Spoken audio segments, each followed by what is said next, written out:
आपको काफी दिनों बाद इस बार इंटरव्यू कर रहा हूं। 2024 के चुनाव के समय आपसे बात हुई थी, एक सवाल उस पर भी। 2024 में आप लोगों को उम्मीद थी, नारा था अब की बार 400 पार, सीटें आई भारतीय जनता पार्टी की 240। कहां गड़बड़ हो गई, कहां रणनीति में कमी रह गई? देखिए राहुल जी, हम भी मानते हैं कि हमारी सीटें कम हुई, वो तो आंकड़ा है जी। मगर ये जो कह रहे हैं कि भाई ये तो ये कह रहे थे ये आए, ये कह रहे थे ये आए, मुझे बताओ कोई खिलाड़ी मैच खेलने जाएगा, सामने टीम कैसी भी हो, पिच कैसी भी हो, वो क्या कहेगा? नहीं हम आज हार जाएंगे, ऐसा कहेगा क्या? अरे भाई हमारा 300 था तो हमने 400 कहा, इसमें क्या बुराई की है भाई? हम तो सोचते ही हम बढ़ोतरी करेंगे और करेंगे। अभी भी मैं कहता हूं हम तमिलनाडु जीतेंगे, बिहार भी जीतेंगे और इनका सुपड़ा साफ हो जाएगा। மீண்டும் மீண்டும் கூறுகிறேன், தமிழ்நாட்டில் நாங்கள் வெற்றி பெறுவோம் என்று மத்திய உள்துறை அமைச்சர் அமித்ஷா நெட்வொர்க் 18 தலைமை செய்தி ஆசிரியர் ராகுல் ஜோஷிக்கு அளித்த பேட்டியில் தெரிவித்திருக்கிறார். முக்கியமாக கவனிக்க வேண்டிய ஒரு கருத்தாக இதனை நாம் பார்க்க வேண்டியுள்ளது.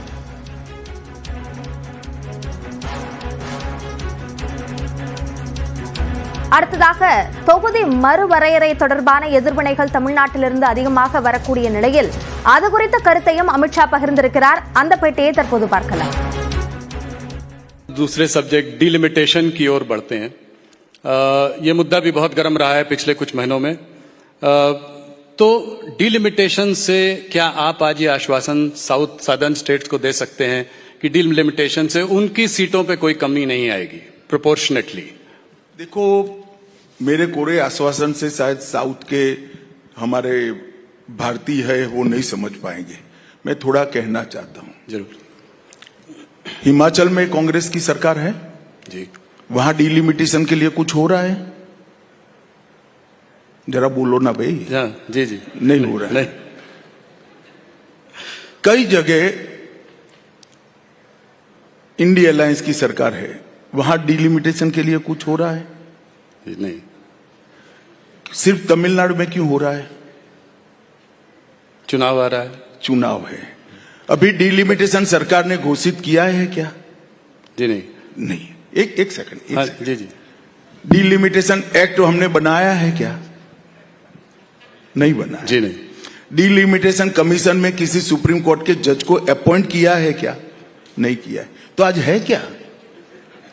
क्योंकि रैंपड करप्शन कर कर तमिलनाडु की जनता आपके खिलाफ हो गई है, इसको ढकने के लिए ये मुद्दा आज उठा रहे हो। आज बुरहत क्या है डिलिमिटेशन लाने का? मगर आपने कहा है, मैं स्पष्टता कर ही देता हूं, दक्षिण के किसी भी राज्य ने, किसी भी मतदाता ने, किसी भी पॉलिटिकल पार्टी ने चिंता करने की जरूरत नहीं है। भारतीय जनता पार्टी का वादा है कि किसी को अन्याय नहीं होगा।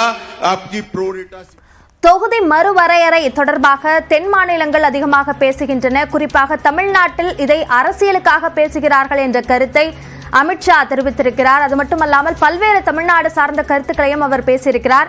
இது குறித்த கூடுதல் விவரங்களை வழங்குவதற்காக நம்முடைய செய்தியாளர் சுசித்ரா இணைப்பில் இருக்கிறார். அவரோடு பேசலாம். சுசித்ரா, அமித்ஷா பகிர்ந்த முக்கியமான தகவல்கள் எல்லாம் என்னென்ன? அபிநயா, டெல்லியில் நடைபெற்று வரும் நியூஸ் 18 தொலைக்காட்சியினுடைய ரைசிங் பாரத் சம்மிட்டில் தற்பொழுது மத்திய உள்துறை அமைச்சர் பல்வேறு கருத்துக்களை முன்வைத்துள்ளது குறிப்பிடத்தக்கது. குறிப்பாக தமிழ்நாடு தொடர்பான கருத்துக்களையும் அவர் முன்வைத்து தற்பொழுது பேசி வருகிறார்.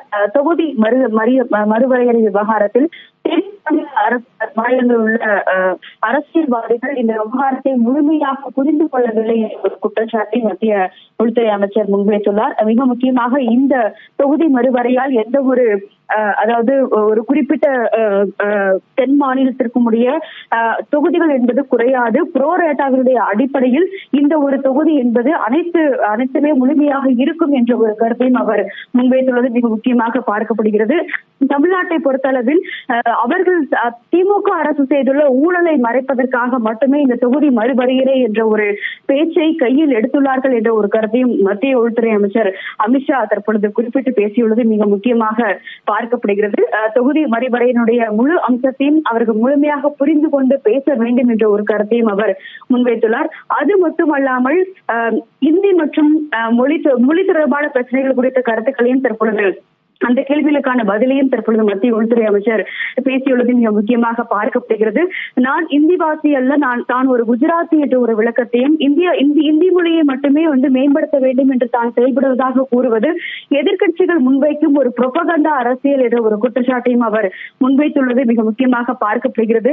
இந்தியாவில் பிறந்த தனக்கு இந்தியாவின் மொழிகளை மட்டுமே தான் தெரியும் என்ற ஒரு கருத்தையும், காங்கிரஸ் கூட்டணி ஆட்சி இருந்த காலத்தில் இந்தி மற்றும் ஆங்கிலத்தை தவிர வேற எந்த மொழிகளிலும் தேர்வுகள் இருந்தது இல்லை, மாணவர்களை கஷ்டப்படுத்தால் அந்த அரசாங்கமானது வைத்திருக்கிறது என்ற ஒரு கருத்தையும் அவர் முன்வைத்துள்ளது மிக முக்கியமாக பார்க்கப்படுகிறது.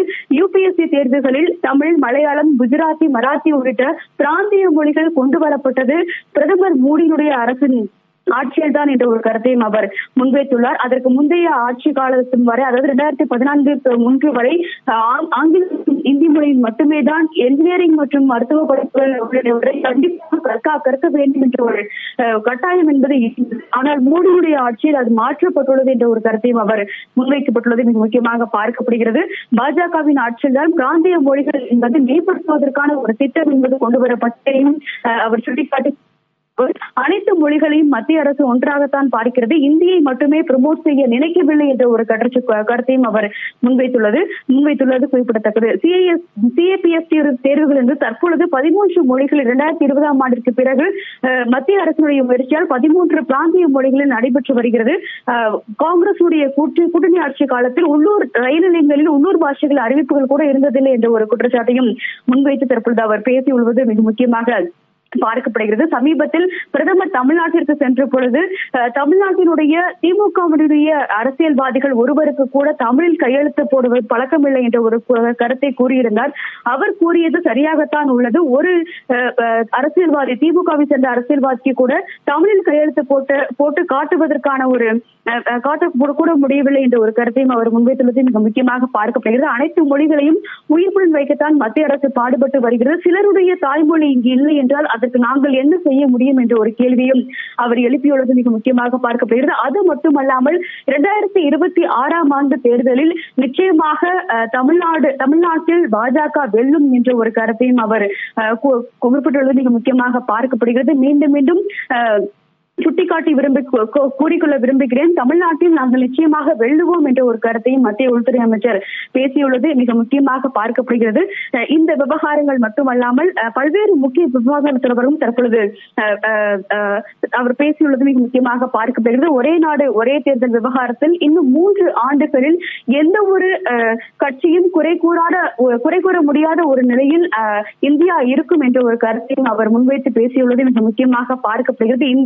இன்று பேசும் பொழுது குறிப்பாக தமிழ்நாட்டை பொறுத்த அளவில் தொகுதி மறுசீரமைப்பு விவகாரத்தில் தமிழகத்தில் மட்டும்தான் இந்த பிரச்சனை எழுந்து வருகிறது. காங்கிரஸ் கூட்டணி ஆட்சியில் இருக்கும் ஹிமாச்சல் பிரதேசம், பஞ்சாப் உள்ளிட்ட மாநிலங்கள் கூட இந்த ஒரு பிரச்சனையை எழுப்பவில்லை. ஏனென்றால் தமிழ்நாட்டிற்கு தேர்தல் வருகிறது, வாக்கு வங்கியை கணக்கில் கொண்டுதான் அவர்கள் இது போன்ற மொழி பிரச்சனை உள்ளிட்ட பிரச்சனைகளை எழுப்பி வருகிறார்கள் என்ற ஒரு கருத்தையும் அவர் முன்வைத்துள்ளது மிக முக்கியமாக பார்க்கப்படுகிறது. தமிழ்நாடு முதல்வர் MK ஸ்டாலினை குறிப்பிட்டு நேரடியாகவே தாக்கும் விதத்தில் இந்த ஒரு கருத்தை மத்திய உள்துறை அமைச்சர் கூறியுள்ளதும் மிக முக்கியமாக பார்க்கப்படுகிறது.